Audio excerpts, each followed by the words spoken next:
Last weekend, the Canadian women's soccer team went on strike. They were forced back by the governing body, Canada Soccer, which said the strike was illegal. But the women's fight isn't over. They're looking for equal pay to the men's team and equal support as they ramp up training for the Women's World Cup, which starts in July. While the men's team has gained a lot of popularity in the last few years, the women's team has performed well for decades. They're ranked 6th in the world, while the men are 53rd. Rachel Brady is the Globe sports reporter.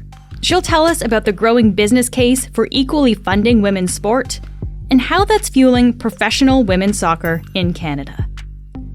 I'm Ainika Raman-Wilms, and this is The Decibel from the Globe and Mail. Rachel, thank you so much for joining me. It's great to have you in studio here. Yeah, it's nice to be here.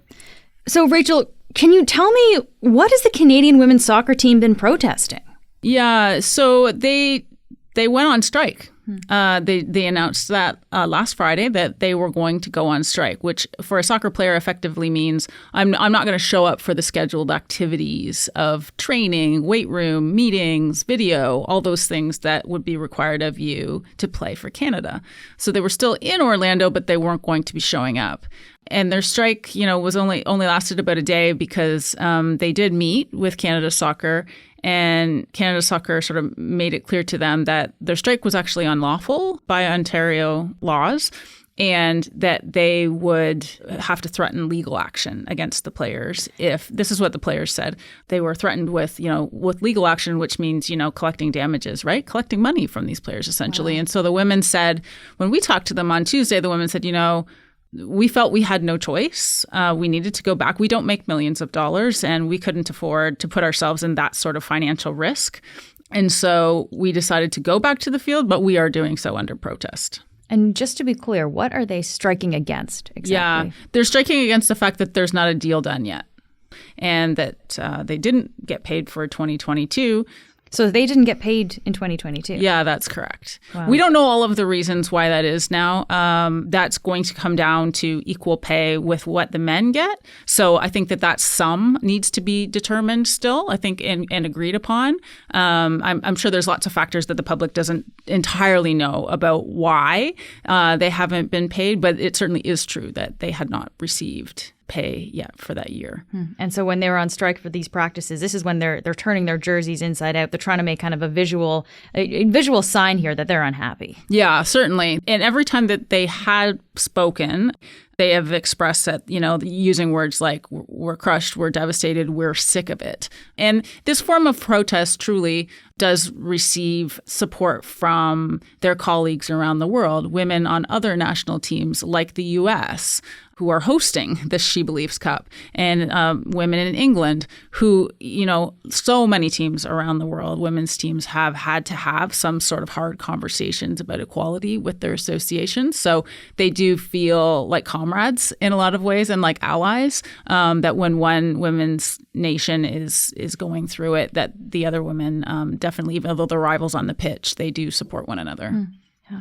I just have to point out the irony here that they are being forced to play in this tournament, SheBelieves, which, it sounds like it's supposed to be about female empowerment. It sure here. is. That's the motto of it. Yep. And they're being forced back on the field, even though they're trying to protest this unequal investment. Yeah, that was definitely the motto of the tournament when it began, that, it's supposed to be for women fighting for what they deserve and what they believe. And so, yeah, there's definitely appropriate, I suppose. Yeah. Wow.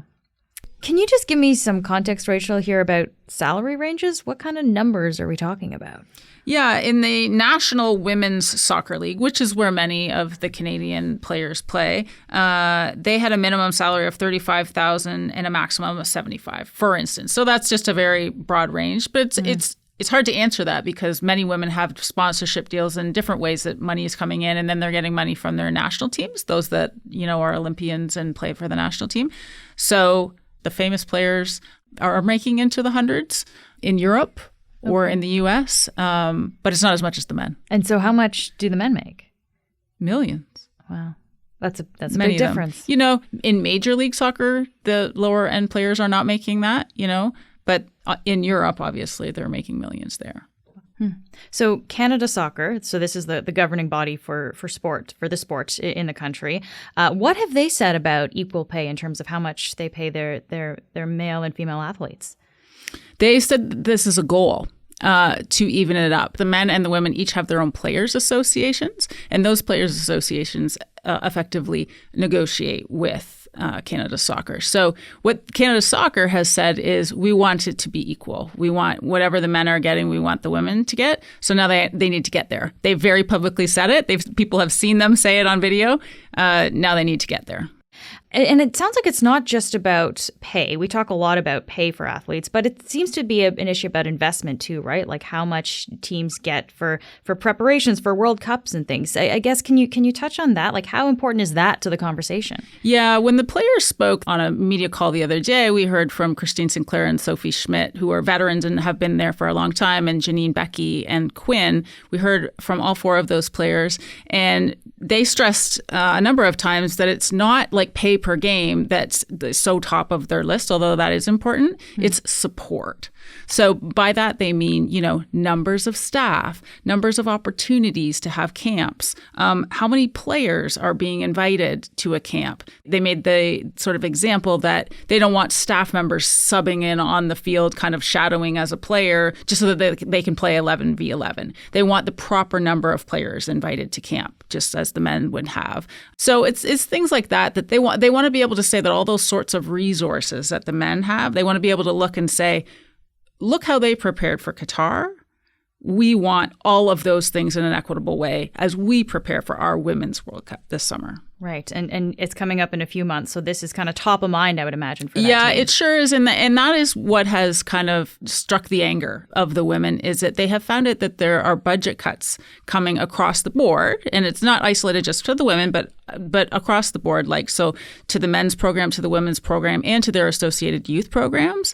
And these cuts happen to be coming not last year when the men were going for their World Cup, but right now in this critical 6-month stretch as the women are preparing for Australia and New Zealand. And so they sort of take that personally, right? Like, why aren't you finding a way? If were you finding a way for the men and now you're not finding a way for us? And why are you sort of putting this level of stress and worry on us now and making us feel that we're not going to be as prepared as we could be when we feel that we have a very good team and a very good chance to compete and succeed at this World Cup. And now we feel as though we're not being supported in the way that will make us feel best prepared to show up there. Yeah. And so what has Canada Soccer said about these cuts? Like, why do they need to make these cuts now? Yeah, very little. And that's part of the issue here. There have sort of been some questions about how transparent they've been with money. Do we know where the money that Canada Soccer has, do we know where that money comes from? Well, lots of different places. So some of that would come from ticket sales, right? The players receive prize money from FIFA. So the men would have received money as prize money. I know they didn't win the World Cup, but they received prize money for the level that they did make it through the tournament. And the women will not equally, because it's not equal at all in FIFA and what FIFA awards to a men's World Cup and to teams in a women's World Cup. And then there would be lots of other, things that might, like sponsors and things like that. And some of that money comes in through a different entity called Canadian Soccer Business, which is part of the IRA as well. The players want to be able to see exactly how things funnel in through there. Okay. We've been talking about the budget cuts for this year. I guess briefly, what kind of impact would these budget cuts have on the women's team preparing for the World Cup? What's the direct impact of that? Yeah, we don't know those details yet. The women and Canada Soccer have kind of an agreement here where they decide not to speak about the nitty-gritty of details because they're trying to get a deal over the line. They're trying to get a deal signed here. So the two groups have agreed that they won't talk in specifics. So as much as we all want to know, what are we talking about here? Are we talking about hotels? Are we talking about flights? Are we talking about meals and per diems? What is it that is the shortcoming that the women don't get that the men do? We all want to know those details very much. Nobody's talking about those in too detail about those specifics at this time until their deal is struck.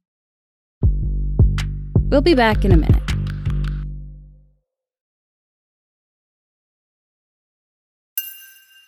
Okay, let's take this a little bit broader for a moment here, Rachel. The issue of unequal pay for women in sports is not really something new. We've been talking about this for a while. What are some of the arguments that people use, I guess, to justify paying women less than men in sports? Yeah. This goes back to like Billie Jean King days and beyond, of course, right? Mm-hmm. Like Billie Jean's been fighting for this and continues to fight for this. And she's just not fighting in tennis anymore. She's fighting for women in all kinds of different sports. And many times I've actually talked to her many times, and she says, in some ways it feels like it is just going so slow. It certainly has happened across many sports. Tennis has had a lot of victories at it, equal pay in many of the major tournaments around the world. So that's a big one. But when you look at things like, the arguments that people make for why men in tennis, you had the very basic one, which is, but they're playing 5 sets and women are playing 3. And then you hear things like, but there's more tickets being sold and more people attending, maybe an NBA game versus a WNBA game. On the other side, a lot of people that work in women's sport and that are fighting for women's sport now will tell you the investment hasn't been there, and the staff and the support as well hasn't been there. So what would happen if you did put in the same amount of marketing and the same amount of investment and all of the things that come with it, the infrastructure, the dressing rooms, the equipment? If you spent equal amounts, what could it be? Yeah. And we're just starting to see that now. We're luckily in a heyday for women's sport right now. We're going to have this professional league that is trying to get off the ground for women's soccer for 2025. So we'll have a chance to see maybe what is possible. A lot of these things are real startups when they get going. And they have a hard time getting off the ground. And there certainly have been failures for women's sport. A lot of people that are detractors, keep a checklist on that stuff, right? Well, people don't show up for that. People don't watch on TV. People don't, respect it or don't think that the level is as high or the athletes are as good. It's not really about that. It's about looking at each entity and saying, is it entertaining? Are you getting value for your dollar? Are sponsors getting value for investing in it? Mm-hmm. And the research right now that we're seeing is that it very much is a value proposition, that women's professional sport is something that sponsors and fans do want to put their money into. So we'll see how it grows. And it is it's kind of like a self-fulfilling thing, right? If you put the money into it and invest in it, like, for example, you get more training camps before a World Cup, you get better facilities, you're probably going to do better, right? You're set up for success in a way that you wouldn't otherwise be. Yeah. The Women's Premier League, like professional soccer for women in Europe, is a great example of that teams are, that owners are putting money into that, investing in that. We've seen it in women's tennis, that we've had just remarkably successful women in tennis. We've had successful women in golf, across all kinds of sports. Look at the growth of the WNBA. They're looking at expansion now because the growth isn't exactly on par number-wise and money-wise with men. People look at it and still can sometimes say, well, it's lesser than, it's not there, it's not worth my money as much as the men are. But women had they started way behind. They're decades behind in starting their leagues. So if you actually look at the trajectory of growth, that's where you get a different picture of the trajectory of growth might be different. And especially when we're talking about Canadian women soccer players, I mean, they've been doing so well, right? Even compared to the men's team in their league. So I think there's a lot of excitement at this moment in time too around supporting these players. Yeah, as they made the point this week, I believe Janine Becky made the point, like, we won the damn Olympics, is what she said, and it really just hit you like, what more do they need to do, like they are, and no one's disputing that, it's not like Canada Soccer isn't saying, that these women are heroes and stuff, that no one's disputing, but this is a time where everybody should be getting really excited about them leaving. There should be a send-off game. That's another thing that the women are really upset about. Why isn't there a send-off game on the calendar already that you can already start buying tickets for May or June or whatever, where you see these women off in Vancouver or Toronto or whatever, right? Mm-hmm. Just have them in a Canadian city on a big send-off game for people to get excited to see them off to the World Cup. So it sounds like there's kind of, slow movements, but movements towards this kind of equality in sports. You've been following this for a while, Rachel. Is there a reason, I guess, that this moment in time or the last few years where we're seeing this shift towards, making that a priority? For women across the board in sports, yeah. I think there's going to be some real movement. As we've seen, women's hockey has been really on the cusp of it for a while. Yeah. There's two groups currently operating in North America on two different leagues that are just trying. One league has already started and is growing quite a lot with teams in the U.S. and Canada, and then you've got a group, the PWHPA, they're called, who have a lot of the current national team players for Canada and the U.S. They're showcasing around. They're on the cusp of trying to get a league. We're seeing, obviously, expansion in the WNBA. Yeah, it's a moment. We've seen some professional women's volleyball. We've seen some professional women's softball in recent years. Lots of different models, lots of different business people thinking and looking. And it's the way businesses want to spend their money now, too. That they're saying, wait a minute, we've invested for many years into men's sport. We want to start putting our money, and in fact, it's a mandate of many companies to start putting their money into girls and women. Sounds like that's becoming more the norm then now. Yeah, and there's statistics that there probably never used to be decades ago that it is now a value proposition. It's a good ROI to put your money into girls' sports and women's sport. You're seeing a good return on your investment there. So look how quickly just a small number of sponsors came on board for just at the very idea of a women's professional soccer league here in Canada. A number of big Canadian sponsors jumped on right away. It remains to be seen how many more investors will pony up right away and say, okay, we're willing to put our money into that. I'll sign up right now, whether or not people will buy tickets and all that kind of thing. But so far, that was a positive. They have a long road to go to get that thing going. It would prove a lot to people if they could be successful in the debut few years of that league. Yeah. And so just to go back to the dispute we're seeing now between the women's team and Canada Soccer, this has got a lot of people's attention, including MPs in Ottawa. There's actually 3 members of Parliament on the Federal Heritage Committee that say they want to hear testimony from Canada Soccer. Why do they want to hear from them? Yeah, there's been such a look at the governance of sport in Canada and our national sport organizations, because certainly the government and Sport Canada do put money into that, right? And so they want to say, okay, Canadians have a right to know here, how good you're being at governing, how you're treating your athletes. Are you using that money wisely? Are you being ethical about it? How are you treating athletes? And so there's a larger conversation about safe sport that's happening at the same time that the government and certainly the Hockey Canada, when the Heritage Committee called executives from Hockey Canada onto to Ottawa to answer questions.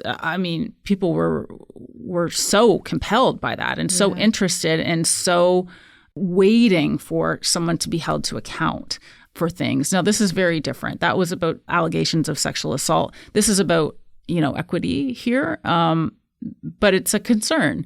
Yeah. And so does this committee actually have the ability to compel Canada Soccer to share their finances and get that transparency? They will be able to compel documents. I don't know the extent yet of what they will be able to ask for. Certainly, it sounds as though they can ask for minutes and things like that so they can look at communications and what's being discussed in meetings and stuff. So it will be very interesting to see the extent of the sorts of documents that they can bring out and what you can tell from that. Mm-hmm. Just lastly here, Rachel, all of this tension and controversy is happening right around the lead up, of course, to the Women's World Cup, which is happening this summer. How do you think the team is going to fare this summer and how will they play? Yeah, it's a great question, really, right? Maybe it fuels them. Maybe they get what they want or they get a deal in place. It appears that all sides want a deal struck as soon as possible. So by all accounts, this is a very close-knit team and that everybody has, they've agreed that they would fight together, and that they would stick together. And they're very motivated to leave women's soccer in Canada in a better place than it was when they all came to the program, right? For the young players that are coming in now, for the young girls that are playing. Or on the adverse side, maybe they'll feel emotionally drained, that they spent a lot of their time focused on arguing and negotiating and fighting and being stressed that maybe they could have spent on their soccer. So we'll see how they refocus. Rachel, thank you so much for taking the time to talk to me today. Thank you for having me. That's it for today. I'm Menaka Raman-Wilms. Jay Coburn helped work on this episode. Our producers are Madeline White, Cheryl Sutherland, and Rachel Levy-McLaughlin. David Crosby edits the show. Adrian Chung is our senior producer, and Angela Pacenza is our executive editor. Thanks so much for listening, and I'll talk to you next week.